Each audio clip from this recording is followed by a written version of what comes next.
और अब बात मध्य प्रदेश की, जहां के इतिहास में आज सबसे बड़ा नक्सल सरेंडर हुआ। सीएम डॉक्टर मोहन यादव की मौजूदगी में 10 इनामी नक्सलियों ने बालाघाट में हथियार डाल दिए और मुख्य धारा में लौट गए।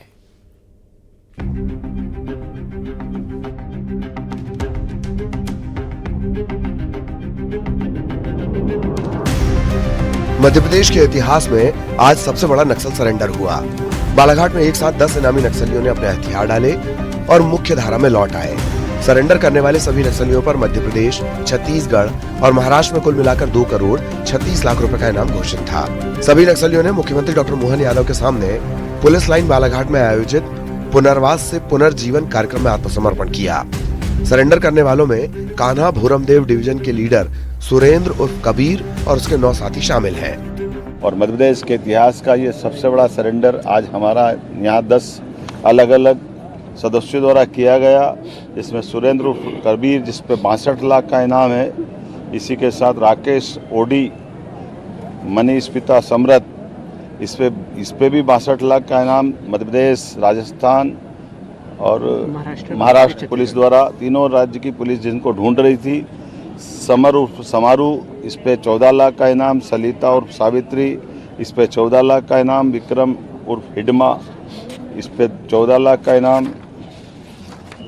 लाल सिंह मरावी, इस पे 14 लाख का इनाम। शिल्पा निप्पो, इस पे 14 लाख का इनाम। जरीना जोगी मुसाक, इस पे 14 लाख का इनाम। जयशीला उर्फ ललिता, 14 लाख का इनाम।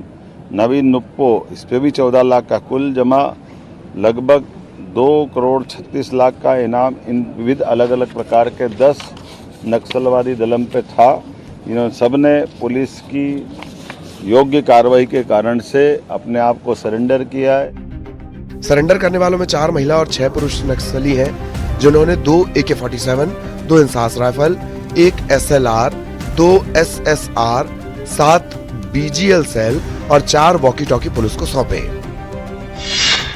छत्तीसगढ़ के सुकमा के रहने वाले सुरेंद्र उर्फ कबीर पर 62 लाख का इनाम था।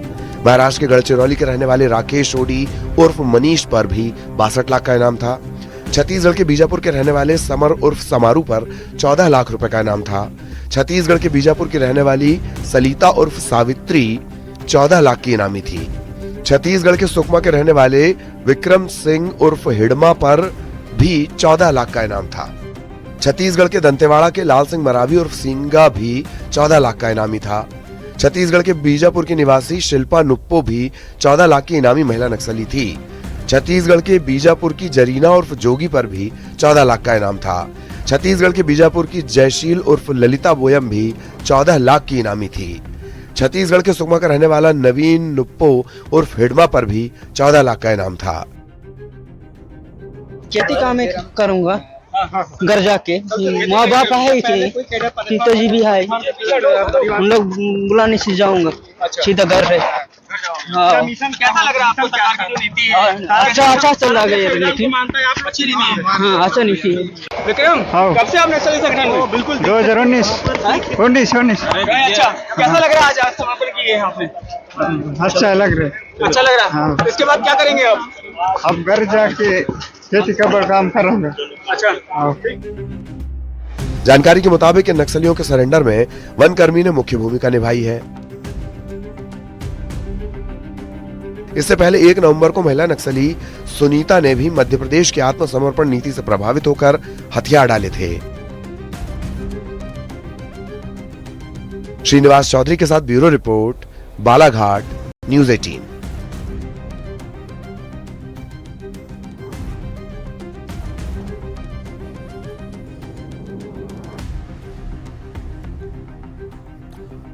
और अब बात इंडिगो संकट की, जो खत्म होने का नाम ही नहीं ले रहा। इंडिगो की उड़ानें रद्द होने का सिलसिला लगातार जारी है। आज भी 500 से ज्यादा फ्लाइट्स कैंसिल होने से यात्रियों को काफी परेशानी का सामना करना पड़ा है। रिपोर्ट देखिए। शर्म करो, वहाँ पे एजेड थे जो 80 इयर्स के थे। देश भर के एयरपोर्ट पर इंडिगो की फ्लाइट्स में देरी और कैंसिलेशन पर केंद्र सरकार ने सख्ती दिखाई है, लेकिन आज भी फ्लाइट्स कैंसिल होने का सिलसिला जारी रहा। देश भर में आज इंडिगो की 500 से ज्यादा उड़ानें रद्द की गयी। 4 दिन से 3 दिन से बिना खाए गए यहाँ पे खड़े।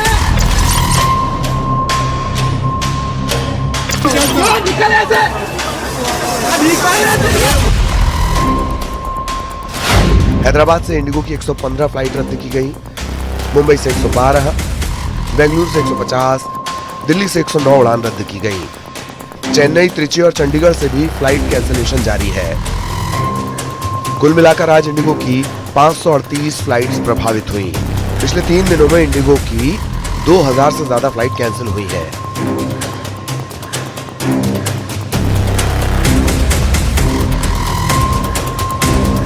इंडिगो का दावा है कि जल्दी हालात सामान्य हो जाएंगे, लेकिन हालात अभी बेहद चुनौतीपूर्ण बने हुए हैं। दिल्ली में कई यात्री रात भर से फंसे हैं।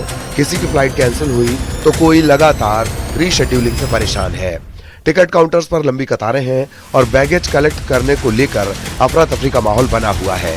दिल्ली एयरपोर्ट के टर्मिनल 1 पर हजारों बैग्स का ढेर एयरलाइंस के सामने बड़ी चुनौती बन चुका है।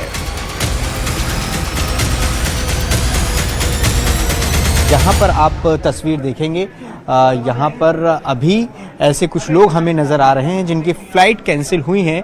वो इंतज़ार कर रहे हैं अगली फ़्लाइट्स का, रिफ़ंड्स का, और किस तरह से उन्हें परेशानियां हुई हैं वो तस्वीर भी हम आपको यहाँ पर दिखाएंगे। कुछ ऐसी केस स्टडीज़ और कुछ ऐसे लोग हैं यहाँ पर जिनको बहुत ज़रूरी काम से पहुँचना था अपने टाइम से, लेकिन वो यहाँ पर एयरपोर्ट पर फंस गए हैं।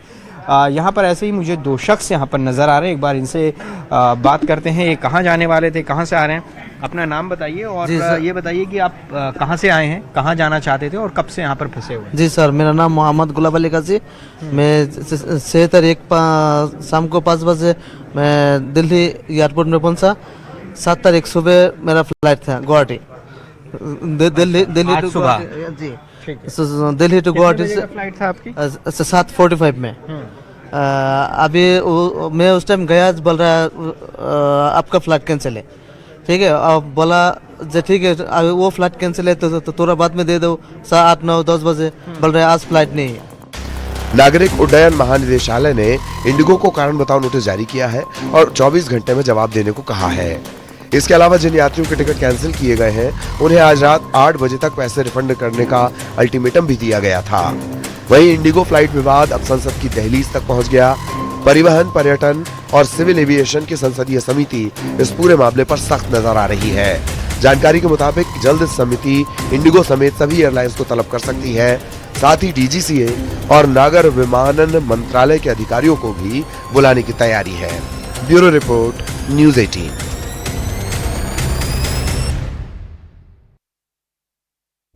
और खबर असरदार में बस इतना।